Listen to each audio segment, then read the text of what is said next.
Okay, everyone, let's talk about the new topics, say compressibility of soils.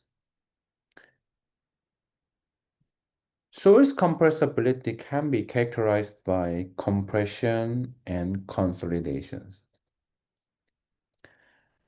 Compression of the soil is the reduction of volume by increases in the applied stress.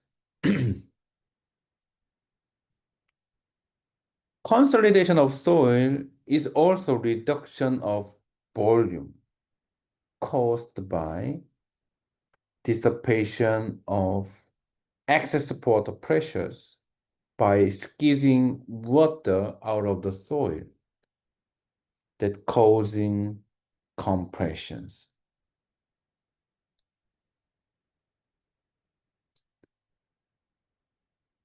For examples, saturated sand.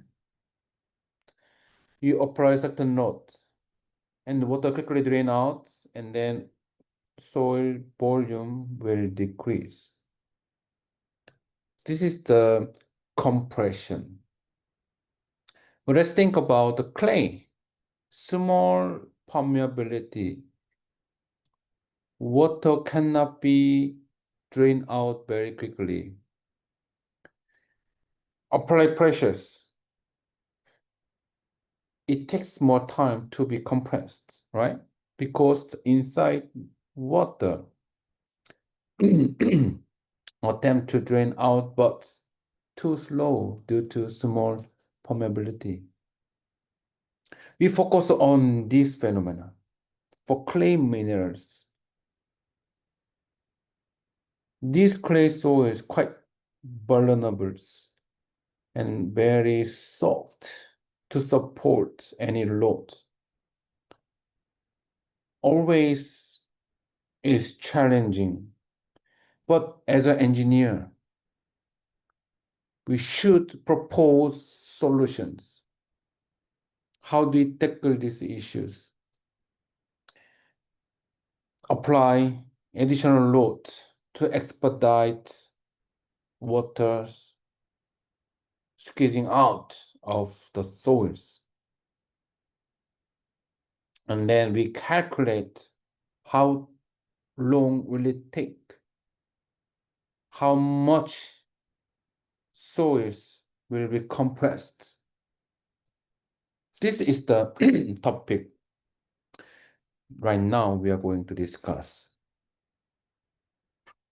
So in order to understand these phenomena, say consolidations, fundamentally we need to understand the concept of the consolidations.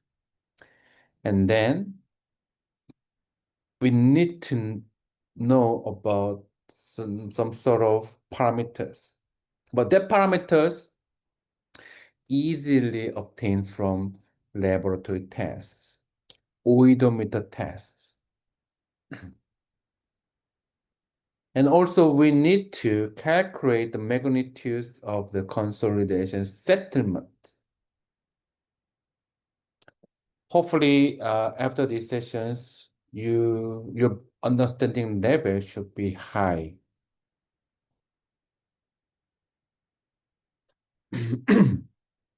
Very famous photos. Leaning Tower of Pisa is the most famous examples of the structures suffering from excessive tilt. Excessive tilt due to some reasons. Before the stabilization work in 1990, the tilt angle was 5.5. Was quite a significant values. And then about to failure.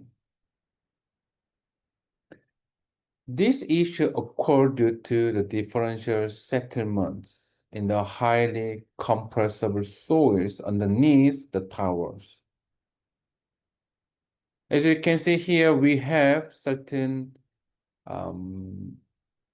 sand and clay materials underneath the water level.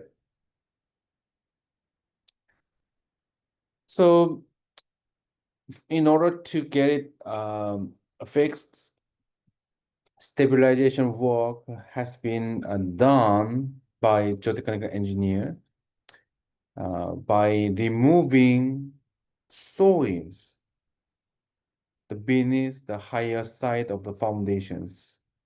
And then we make our tower to rotate back toward the vertical, such that our tower is currently at 4 degrees to the verticals. It is a safe conditions. We learned something that we should predict such settlements, differential settlements of the soils, actually compressible soil before constructions. Otherwise, we will suffer from man-made disasters.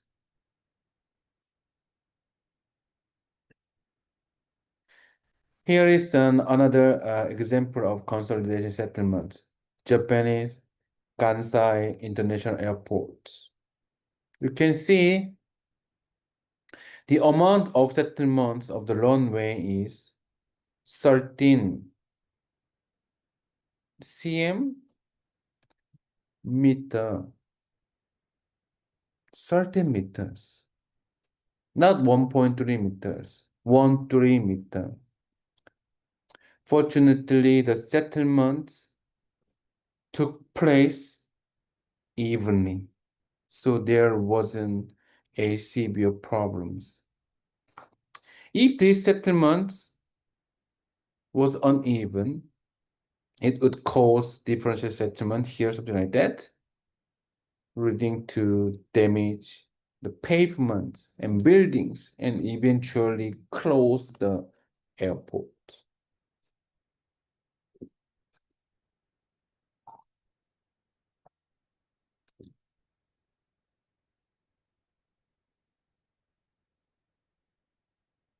The soil layer should be compressed when applying loads. This compression is caused by the deformation of soil particles, and relocate soil particles, and then expulsion of water and air from the void space. So this total settlement, S stands for settlement, T is the total. Total settlement may be divided into 3 broad categories. Immediate settlements, instantaneous response to the applied load. Usually it can be calculated based on the elastic theory with the stiffness of the soils, kind of Young's modulus and Poisson's ratios. This also directly linked to shallow foundation settlement. But we are not gonna discuss on this part. Consolidation settlements is a time dependent caused by water flow in the soil that is represented by dissipation of excess water pressures, resulting in effective stress increase over time. Because the water skids out of the soils, and then the water and air dissipate, and then that void compacted. Therefore, the effective stress increase. And then last week, our tutorial sessions, we calculated effective stress as soil with the different water table, right? Initial water table is something like that, and then suddenly draw down. It means that water's drained out this amount. This is the downward speed and water drain out situations. And our effective stress increase. This consolidation process the complete when excess water pressures become zero. I probe. water pressures. This is the water pressure inside the voids filled by water. Understand? Flow net, we can calculate water pressure. Understand? What is the excess water pressures? Later on, I will define. Secondary settlement, consolidation settlement, is a long-term deformation under construction stages with no changes in water pressures, but your deformation keep increasing. So in this course, we are not supposed to discuss about the immediate and second settlements, only concern about consolidation settlement.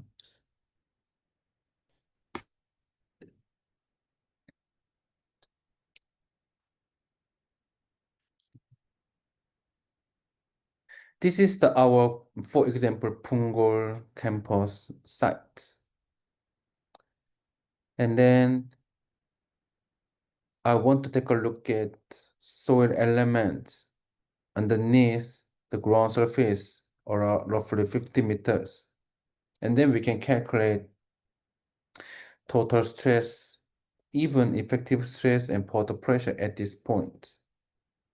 And then in order to construct our campus, I excavate and then apply and stack up our buildings here. In this case, in reality, our soil is a viscoelastics and the highly nonlinear. And this soil element A experience this situation and these situations. The loading station status is something changed. So soil has a memory. This memory affect our clay behaviors.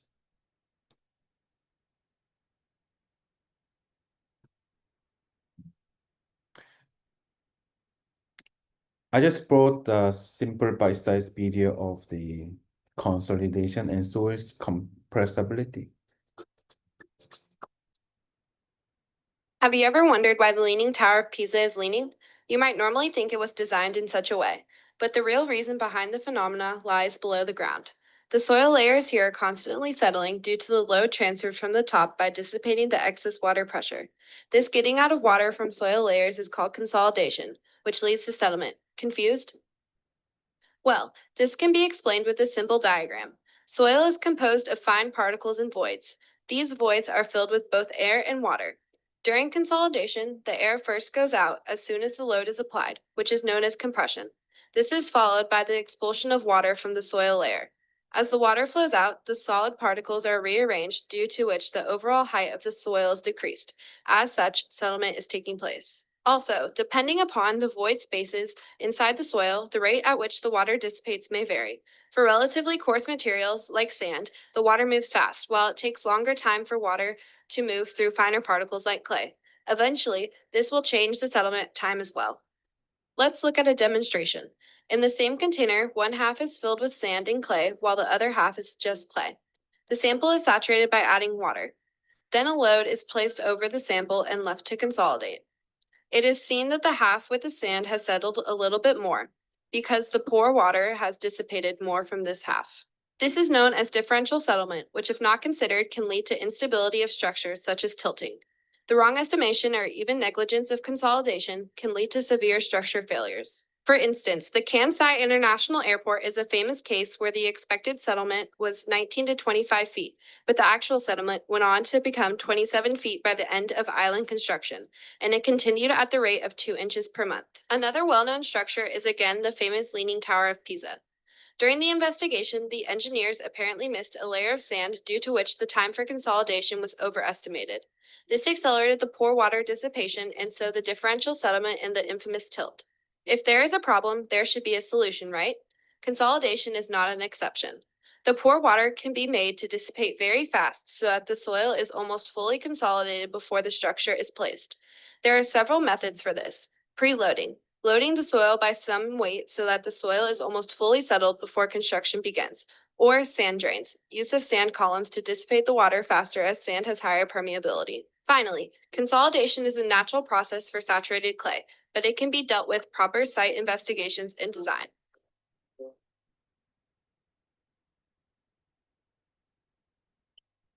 As the video explained, let's say we have a construction site, something like that, with the initial void ratio, and it is saturated conditions.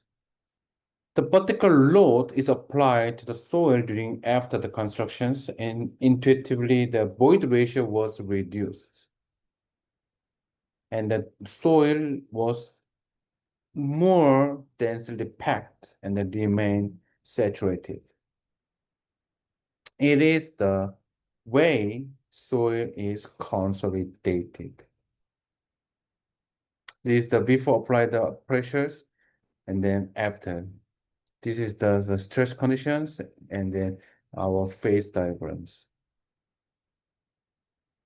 Delta E, our final output. Still our soil saturated with the combination of additional effective stress. And then pore pressure changes inside of the soil due to this effective stress. Then finally we get difference of heights. This heights mainly represented by delta E with the ratio changes. This is our final goals. It is the fact that all materials deform when subject to load. Stress. Right now, we call it effective stress. Sorry. Additional pressures, additional stress. These additional things, we call it effective pressures, effective stress. Because at the end of the consolidation, this amount added up our source effective stress. That's why many of the researchers and professors say that the effective stress simply. Don't be confused, our source effective stress.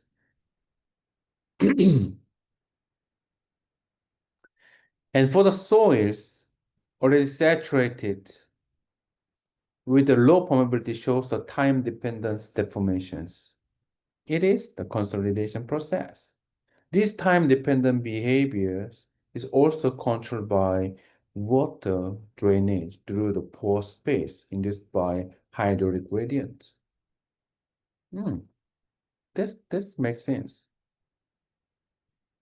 So in order to quantify the consolidation settlements, there are several approaches, but we need to consider one-dimensional problem of the saturated clay and the uniform distributed load, uniform distributed stress, uniform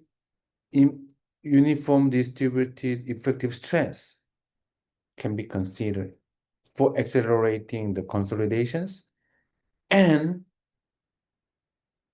no lateral deformation allowed. All the applied pressure, applied surcharge, applied effective stress only contribute to vertical deformations.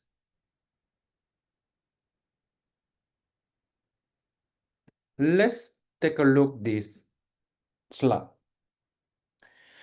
Can you see the left-hand side?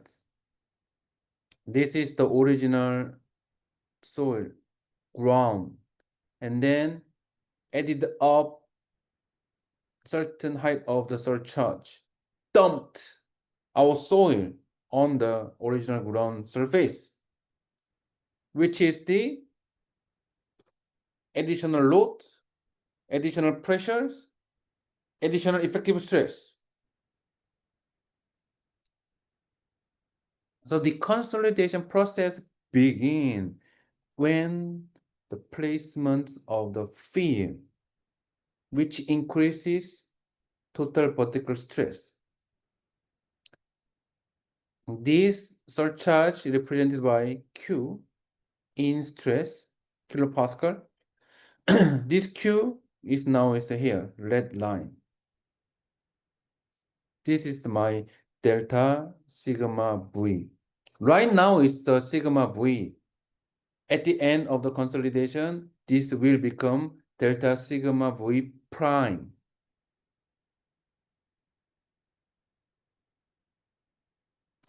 Initially, this applied total stress can be supported by pore water due to soil being saturated. So the amount of excess water pressure UE here at the loading stages is identical to what we have applied. For example, this surcharge is 100 kilopascal, Q is 100 kilopascal, the red line is 100 kilopascal, and then excess water pressure now also 100 kilopascal. What is the excess water pressure? Let's take a look at this configuration of the soil profile. This is the water pressure, water ground levels. And then this is our soils, there should be some soil stress. And then this is the hydrostatic pressures along the depth. This hydrostatic pressure increase with depth, right? Gamma W times depth. So 1 meter, 10 kilopascal, 2 meter, 20 kilopascal, 5 meter, 50 kilopascal. This is the hydrostatic pressures. This is what we learned throughout the week 1 to week 4, right? Excess water pressures is on top of the hydrostatic pressures, we have additional water pressures due to this Q, this Q, this Q. Additional excess water pressures, additional water pressures. The gray line, dashed line, this amount is caused by this.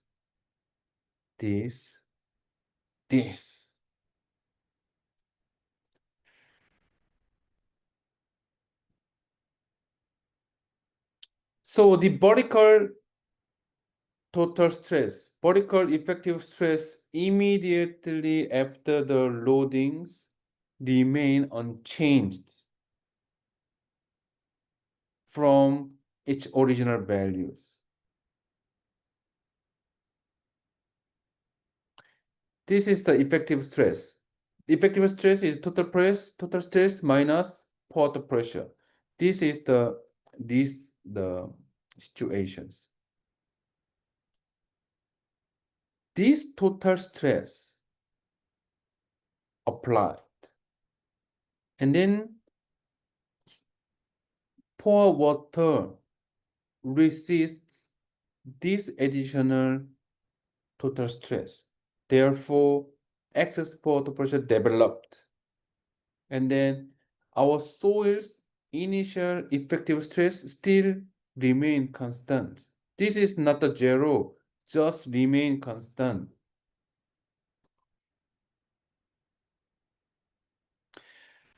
But as time passes, over time, these excess water pressures gradually decrease. This excess water pressure decrease all on the way to original hydrostatic pressures because water drain out, squeezes out due to this loading. There should be somewhere drain path.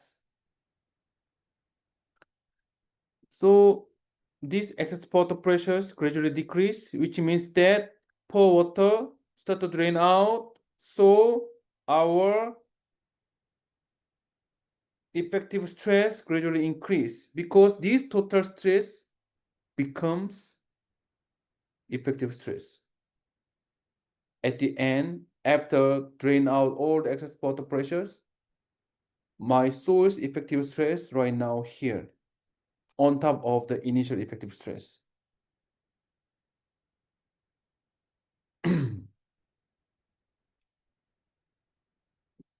Soil element A, the depth is, for example, 5 meters. And then the soil's unit weight is 20 kilonewton per cubic meter, which is saturated because now the water level is here. And then water unit weight is 10, assume. So gamma prime effective unit weight is 10. The effective stress at point A is 5 times 10, 50 kilopascal. Now here 50 kilopascal. And applied 100 kilopascal as a total stress to accelerate the consolidation process. But at the beginning, this 100 kilopascal supported by water, that's why our excess water pressure developed 100 kilopascal. Apply 100 kilopascal, water pressure 100 kilopascal. So my effective stress 50 kilopascal still remain constant over time. This excess water pressure drain out. Sorry, dissipates. It means that poor water drain out. So gradually decrease, now 0. My effective stress, additional effective stress, now 100. It means that now my soil A, their effective stress is 50 kilopascal, initial one, plus additional 100 kilopascal. Initially, I said this Q is the total stress, but right now is the total effective stress, sorry, effective stress. Hopefully, you guys understand what I'm saying. Excess water pressure increase the localized total head. It means there should be a total head differences inside of the soils, so we can observe the hydraulic gradients. So it means that the water will flow from high to low total head. Therefore, consolidation, water drain out, which is the water flow due to total head differences. So this flow of poor water leads to gradual dissipation of excess water pressures.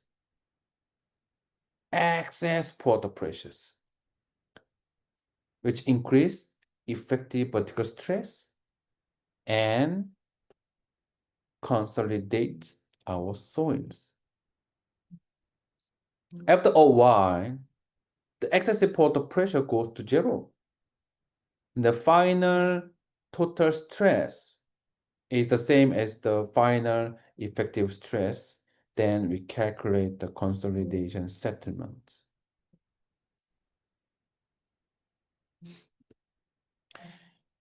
You need to understand the overall process of the consolidations. The solving for settlements is kind of technique. The numerical simulations, you simulate the vertical drain. Later on, our tutorial sessions, the Midas team explain you. This is the technique. But if you don't understand the fundamental mechanism of the consolidation, nothing learned from this and the tutorials. Just imagine. Oh, now it's a soil. I'm I'm at the 5 meter below. I'm clay, very compressible, very soft. I need to be strength. I need to be strong. So my parents apply some surcharge. At the first, my water supports. So this additional one doesn't affect to me.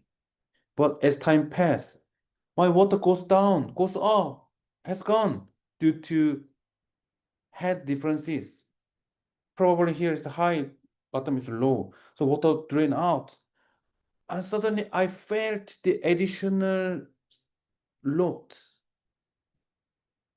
I'm squeezed and I compressed,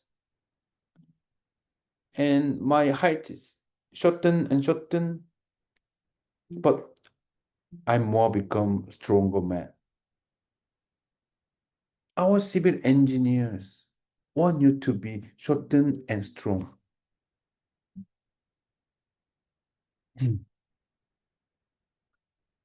These figures shows a clay layer thickness is a H that is located between two highly permeable sand layers. If the clay layer is subjected to an increase the pressure of the delta sigma something like that, the pore water at any point having dimensions x, y, z in the clay layer will increase. For the one-dimensional consolidations, now we are dealing with, water will squeeze out this way and this way. In the vertical direction towards the sand layers. Let's imagine only one dimension, one direction at the bottom or at the top. The consolidation process a bit slow, but the water can flow out up and down. The acceleration, the consolidation expedited, accelerated.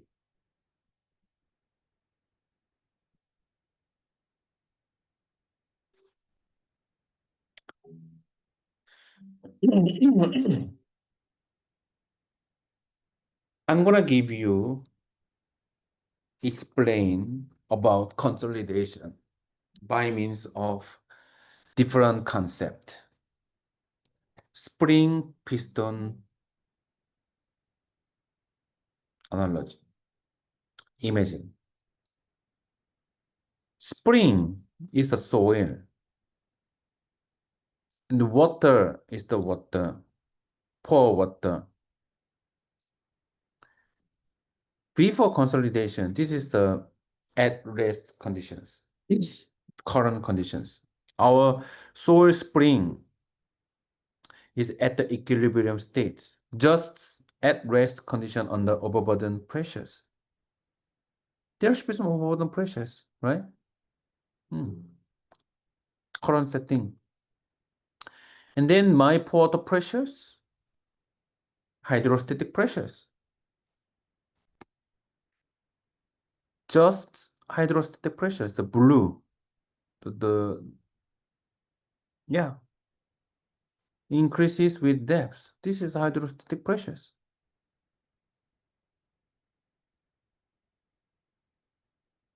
Just normal condition, but this condition is too soft. Once you stepped on this spring probably goes down.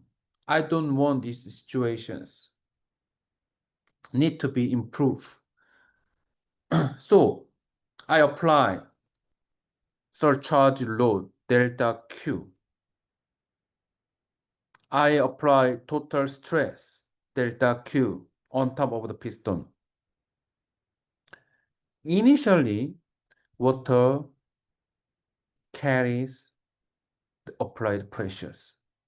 So the spring does not experience any changes in load. However, excess port pressures developed due to the applied load. This Q goes to here. Poor water pressures resist this additional surcharge load. So excess water pressures identical to what I just applied. As time passes, the excess water pressure, where is it? Get being dissipated, drained out of the soils, finally completed consolidation process. So that the volume change occurred, soil springs solely carries the applied pressures. Excess water pressure decreases, still remain our hydrostatic pressures because we have the water. After consolidation, what we can obtain is increased soil spring force, right? This is the effective stress. Our effective stress increase. And we have certain volume changes. The other things are still remain constant. So during the consolidation process, as water flow out, the excess water pressure decreases. The piston moves down, the compressing the spring and spring force increase. And the increases in the vertical stress equals a decreases in excess water pressures. The force in spring as the initial stress plus applied overburden pressures, considering dissipation of the excess water pressures.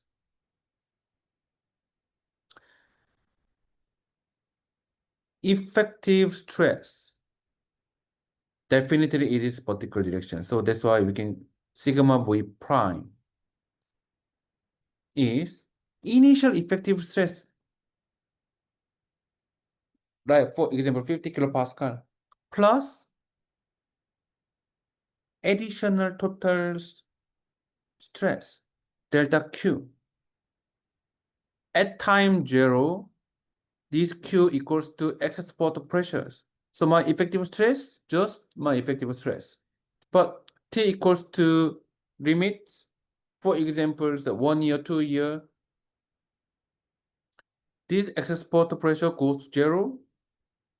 Delta Q is the 100 kilopascal. So my effective stress 50 plus 100. That's all. This is the summary of the consolidation process. You may want to read off later on. Hi, Prof. Okay, I understand. You explain something and you also explain by using piston and spring. And then you mentioned to me, our final goal is the delta E, right? Yes, delta E. How do we get? How can we cover a whole bunch of the big area? Cannot. We take soil sample from sites and then conduct oedometer tests.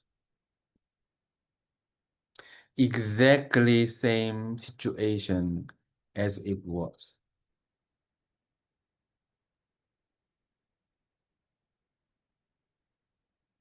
These oedometer tests can be conducted to measure one-dimensional compression characteristics and consolidation behavior of soil, mainly used for clay and silts.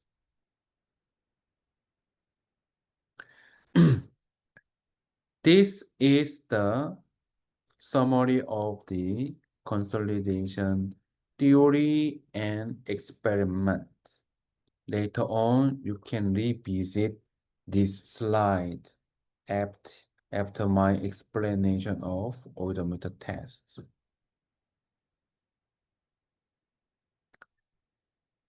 These odometer tests, we need to prepare soil specimen in the form of a disc held inside a steel ring and put it on porous stone like this.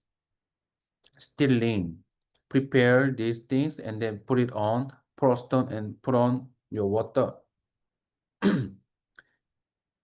This steel ring impose a condition of zero lateral strain. This is our fundamental assumption of consolidation process. This soil compression can be measured under certain steps of pressures, and each pressure steps can be maintained for 24 hours. Our geotechnical lab, we have a fully automated odometer apparatus. So once you set up your specimen, this machine measures the result and increase their loading automatically every 24 hours. So I think in lab, you will have the opportunity to see the odometers.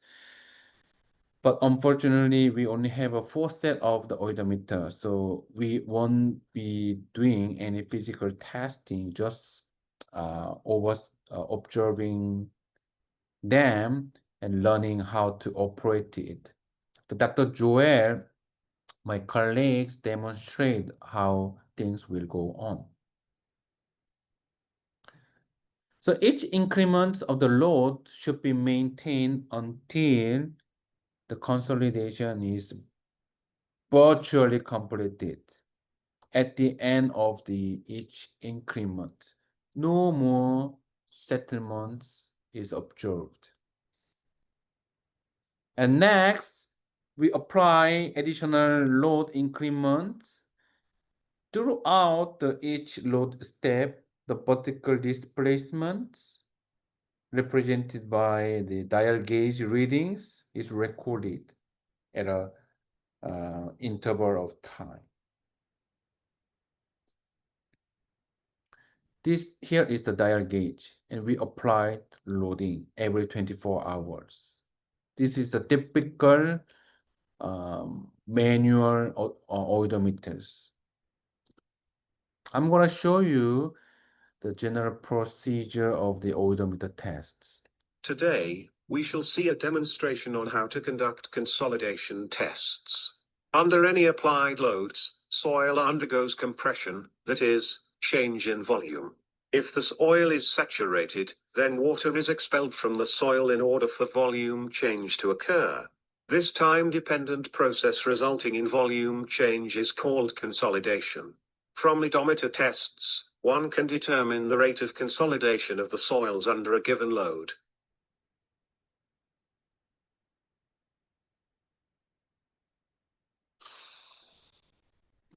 Sorry, there's some.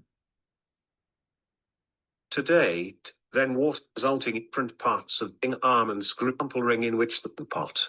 In order to the soil is placed into two arm and screw jack. Finally, it is in contact with the loading yoke.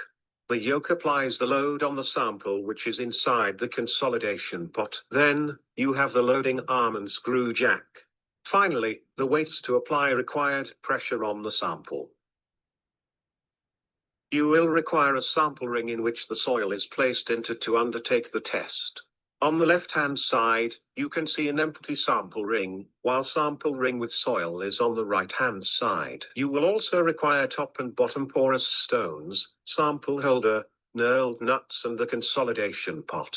In order to record dial gauge readings at specific time intervals, you will require a clock or a timer. We shall now see how the sample is fitted in the consolidation pot. First, determine the thickness and diameter of the sample ring. Trim and fit in the undisturbed soil sample into the ring. Flatten the top and bottom surfaces of the soil sample.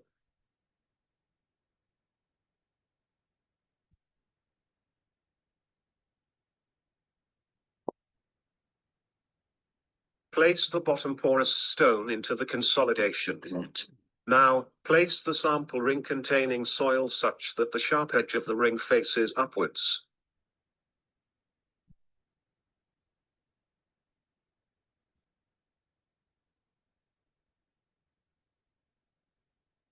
Place the holder on top of the sample ring, and secure its position by tightening the 3 knurled nuts by your hand. Once the sample is secured, place the top porous stone which is attached to the loading cap, over the sample ring.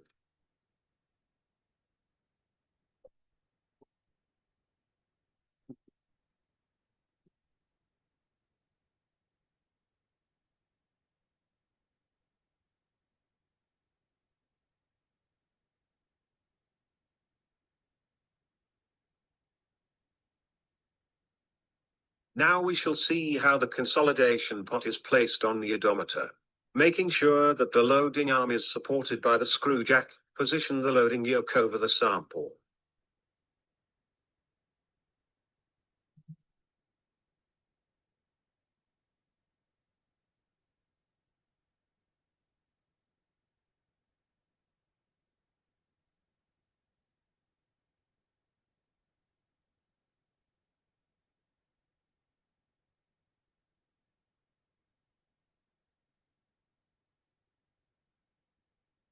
Once the consolidation pot is set, fill the pot to the brim with distilled water, and note the initial dial gauge reading.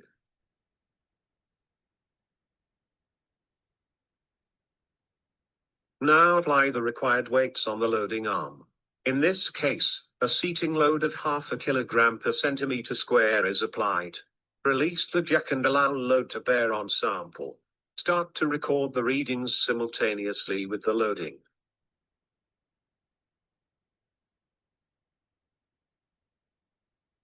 Take dial gauge readings after 15, 30 seconds, 1, 2, 4, 8, 15 and 30 minutes. After 30 minutes, release the load, remove the yoke and weights, drain the consolidation pot and remove the sample. Based on the test data, calculate the degree of consolidation and coefficient of consolidation for the soil sample.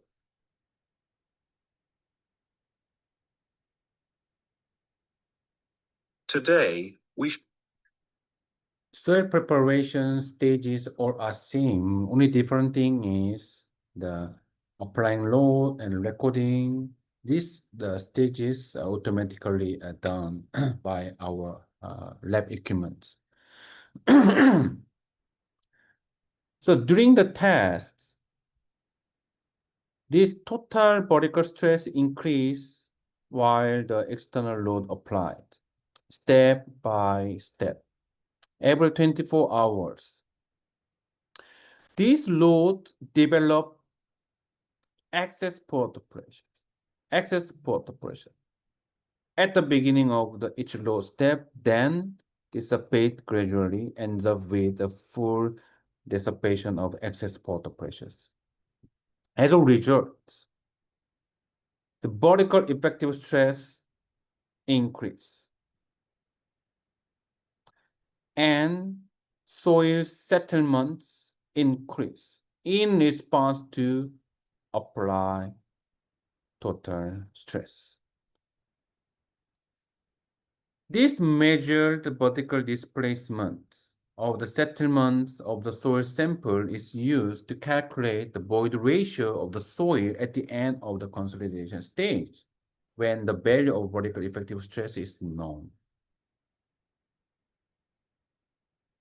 The dial gauge with time gives you certain settlement data, right? Which is this shape. From this curve, you are supposed to plot this void ratio versus vertical stress.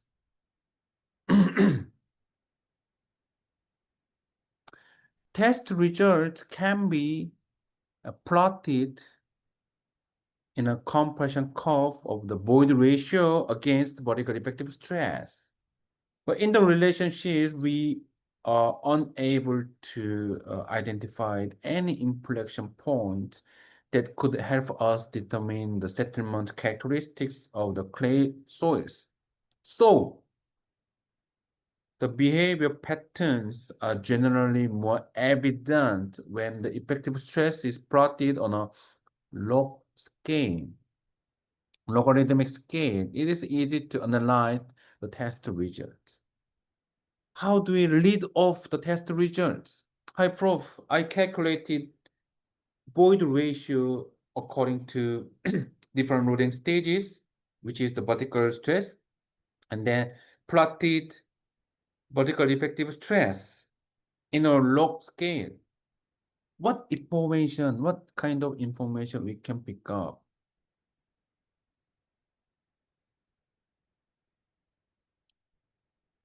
We can pick up slope of the curve, initial slope, main curve of the slope, and recover unloading curve slope. Each slope tells you about soil compressibility characteristics. Coefficients of volume compressibility, MV. Compression index, CC, the slope of the virgin curve. CR, recompression index, expansion index, or swelling index. This expansion recompression. This recompression index refers to the expansion index or swelling index. This value can be determined from the slope of these graphs.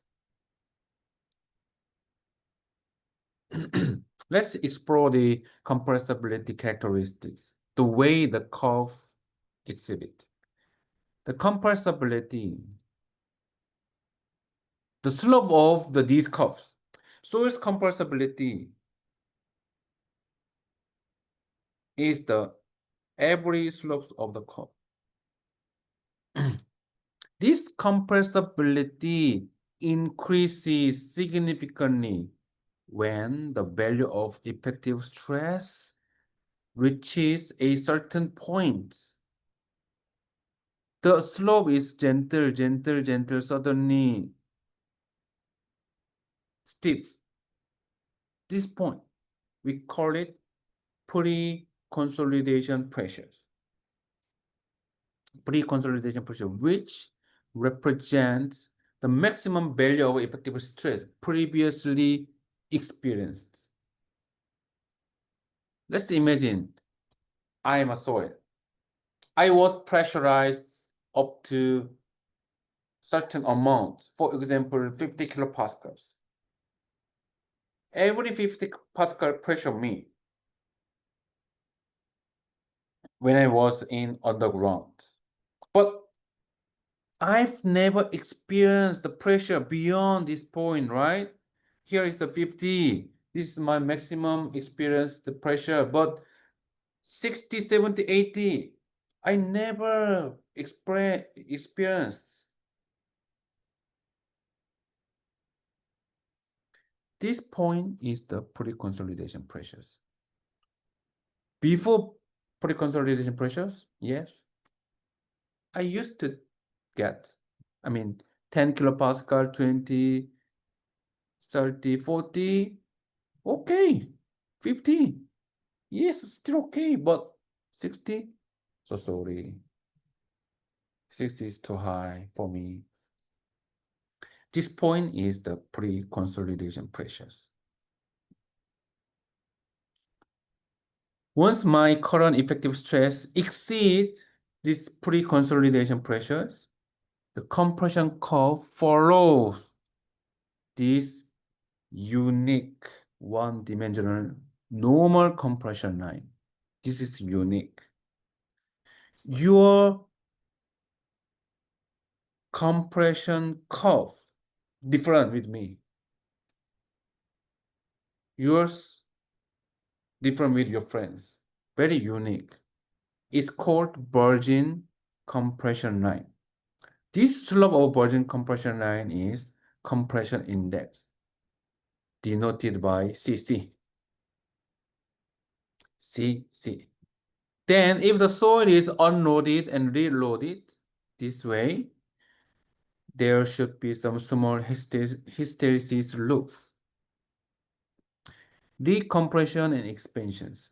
But if this hysteresis loop is ignored, treating as the same path, and then also treated as a single swelling line. This one, all are same slopes. So from this, our oedometer test, we will get this kind of curve. We can pick up pre-consolidation pressures and virgin curve the slope and expansion and recompression slopes. That's all.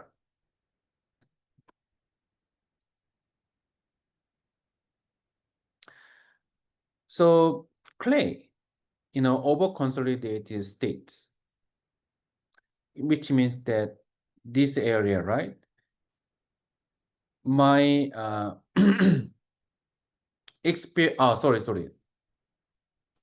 Over-consolidated state means my experience is much higher than current states.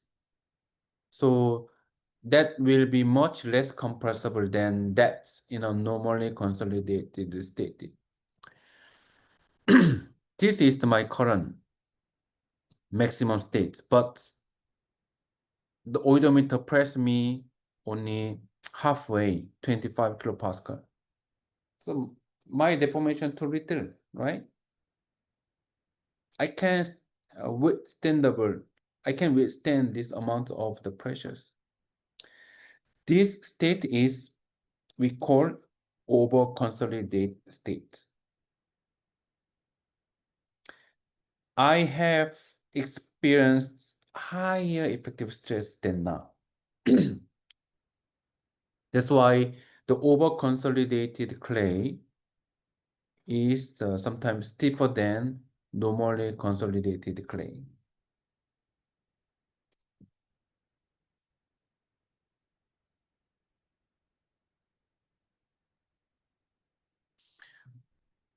We are not talking about the specific value. OC clay means my experience is much higher. Normally consolidated clay means the stress condition is mostly identical to what I have experienced.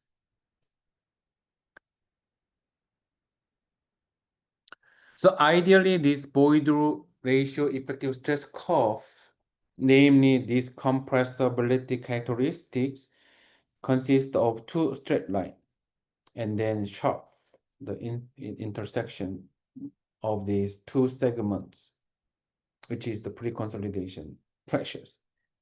But in reality, the loading looks like very smooth. So later on, we will be talking about how to determine the pre-consolidation pressure on such curve. Normally, we draw the two tangent line, and then we can figure out the intersection of the two tangent lines as a pre-consolidation pressures. Let's think about the stress history of soils. Have you heard about the muscle memory, right? The muscle memorized something, pressure and then certain movements. But it sounds very interesting. The soil has a memory of the stress that have occurred during their history, their life. These memories are preserved in the soil structures. When we take a soil samples from the construction site, these soils still remember what they have ever been pressurized. This memory is called pre-consolidation pressures. In this regard, the pre-consolidation pressure is sigma P, pre-consolidation pressures, and comma, effective stress concept. Sigma P prime can be determined using oedometer tests. It is the turning point in the slope of the compression curve.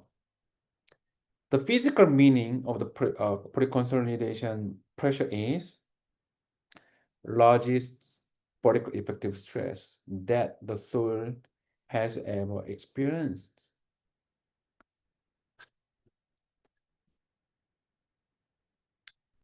So I'd like to introduce a concept of over-consolidation ratio, OCR.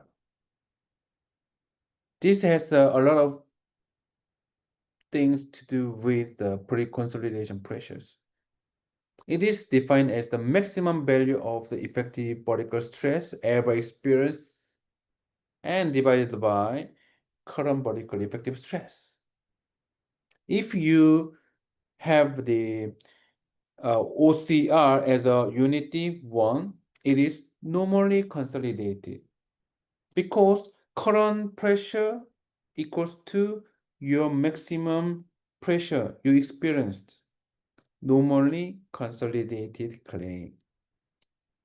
If the current effective stress much less than your experience pre-consolidation pressures, the OCR ratio is greater than 1. It is over-consolidated clay. As you can see, if you have already known as the OCR, and then you know the current effective stress, you may infer your pre-consolidation pressures. If you have pre-consolidation pressure from oedometers and your current effective stress, you can calculate OCR.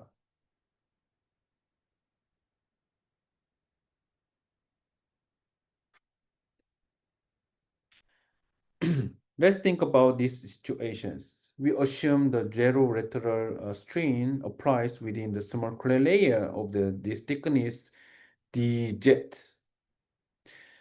After the completion of the consolidations, the equal increases in effective stress will take place and stress increase from sigma prime 0 to sigma prime 1. And then your void ratio move from E0 to E1. It means that effective stress increase and which resulted in the decreases in void ratios.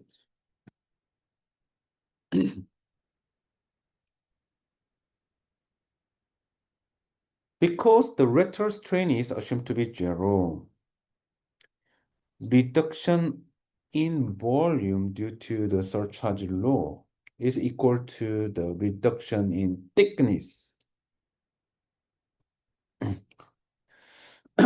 Volume is area times H. A, the area is cancelled out. And volume decreases means soil height decreases. Because we assume that lateral strain is 0. Volume epsilon V, volume change is delta H over initial volume. Delta H over initial volume is, delta H means, okay, initial volume is 1 plus initial void ratio. Delta H means delta void ratio. Delta void ratio is initial minus final over 1 plus initial.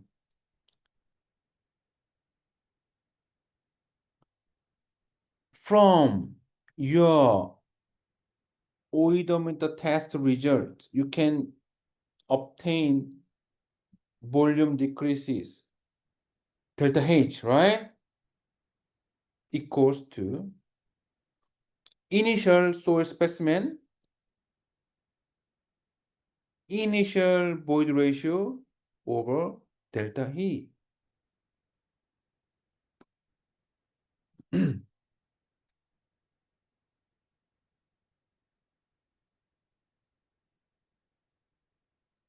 Delta E equals to initial minus final E1. It means that you can calculate E1. So this E1 can be plotted into your vertical effective stress, your loading.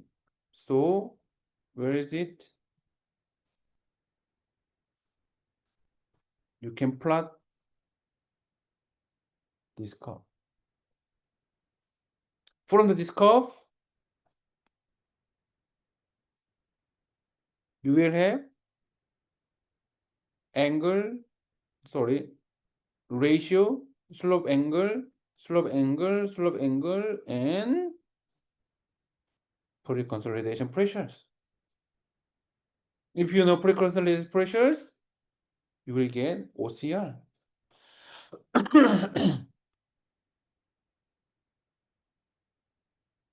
This is the example of getting our parameters from the odometer tests. Simple settlement calculations and coefficients of compressibility, AV. AV can be defined by this, and then you can simply obtain E0, E1, sigma 1, and sigma 0. So you can get these outcomes.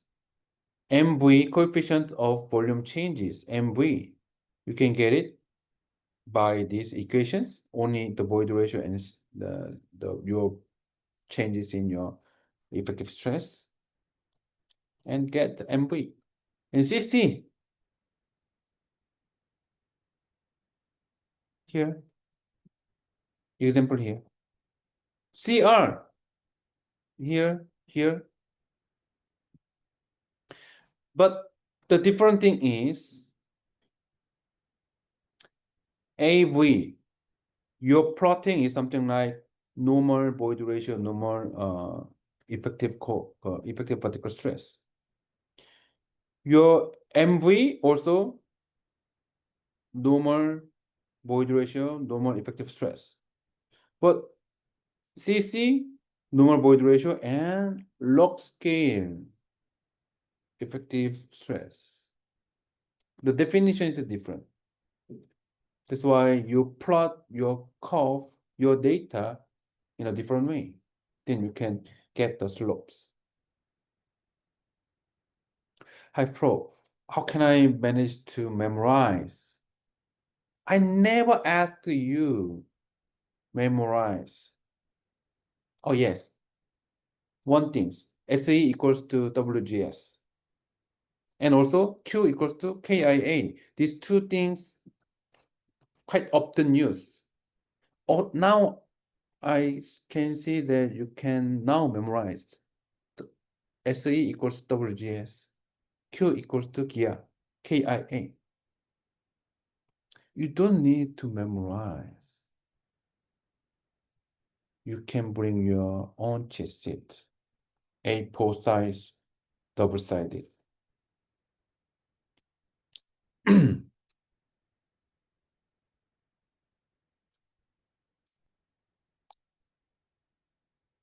Please focus on almost done. So, hi Pro, how to calculate the settlement? Now I can explain you with 3 different scenarios. Hey, what scenario? Normally consolidated clay over consolidated clay. Normally consolidated clay means my pre-consolidation pressure equals to current effective stress. In case we use this equation from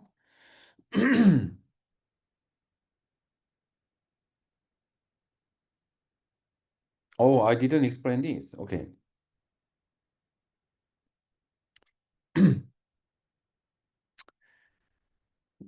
Volume is the height changes. Delta H over delta O. This is the initial. Can be expressed by void ratio, something like that. So your delta H is E0 minus E1 over E1 plus EO and your initial height. And then mathematically, the virgin curve's slope CC is something like that. This term goes to here. So you can get your consolidation settlement is initial height over 1 plus your initial void ratio times CC times log final effective stress over initial effective stress. Fundamental equation for your consolidation settlement.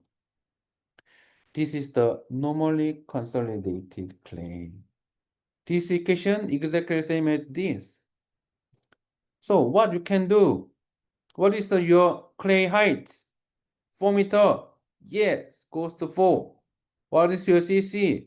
Appreciate, given 1.2. 1 is 1 plus. What is your initial void ratio? Oh, also given. If let's say the examples doesn't give you, you calculate. How do you calculate? You go to phase relationships. How do you get the source void ratio?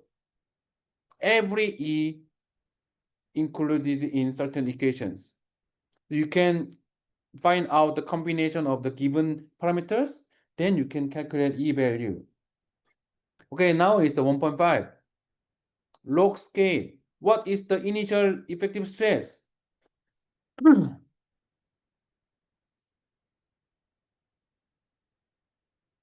At points where? Here. Mostly we consider average. This is the 4 meter clay. So we take the center of the clay layer.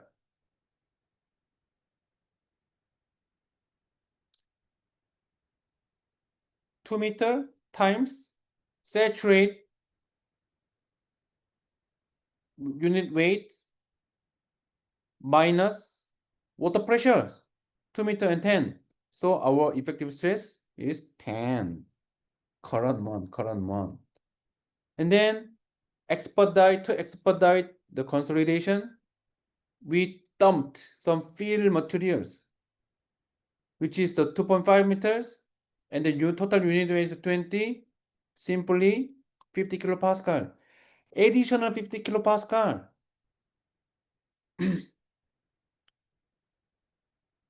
Additional plus current one, which is final effective stress, your final effective stress. So this point is 10. This point is 60. That's all. Normally consolidated.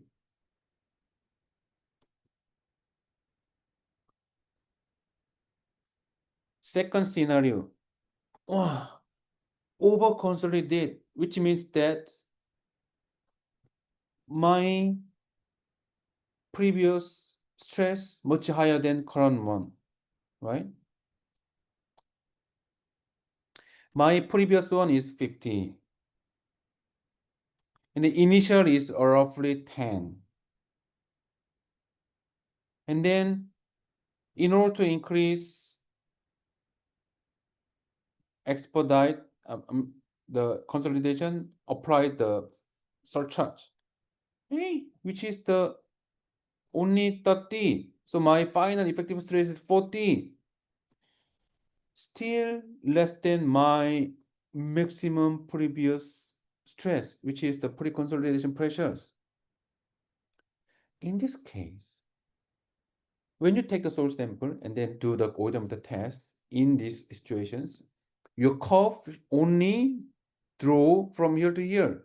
We cannot go into this. Stop here. We can't obtain this curve because your stress still less than your pre-consolidation pressures. So your settlements, same. This one is same, but you only use CR, decompression slopes. Because these equations technically obtain these differences.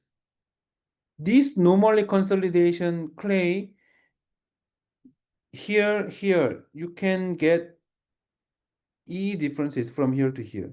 This equation is this. So delta E1 equation is this equation. That's why you have to use CR here. And then what is your initial effective stress? Here, 10. What is your final effective stress? Here, additional 30 plus 1, 40.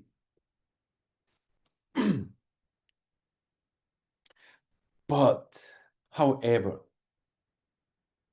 your engineer, high boss, still not enough.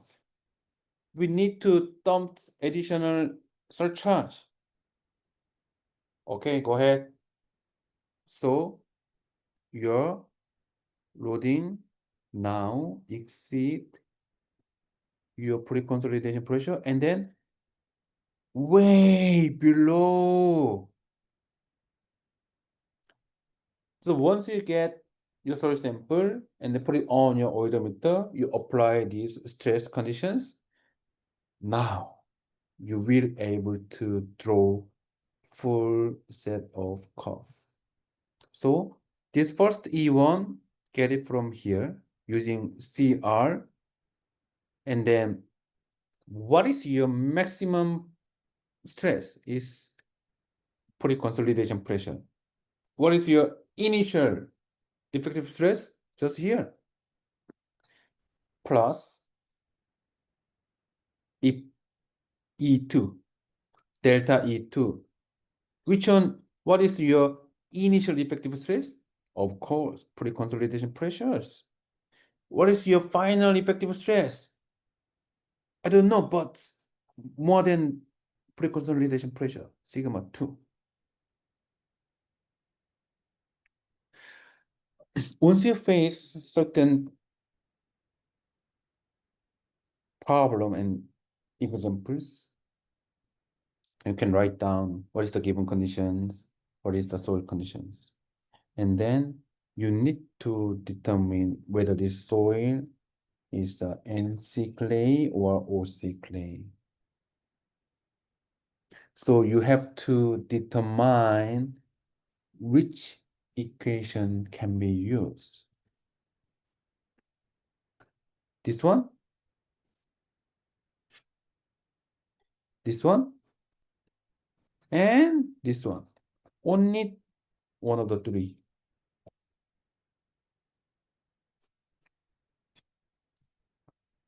These examples gives you the fundamental and concrete your understanding.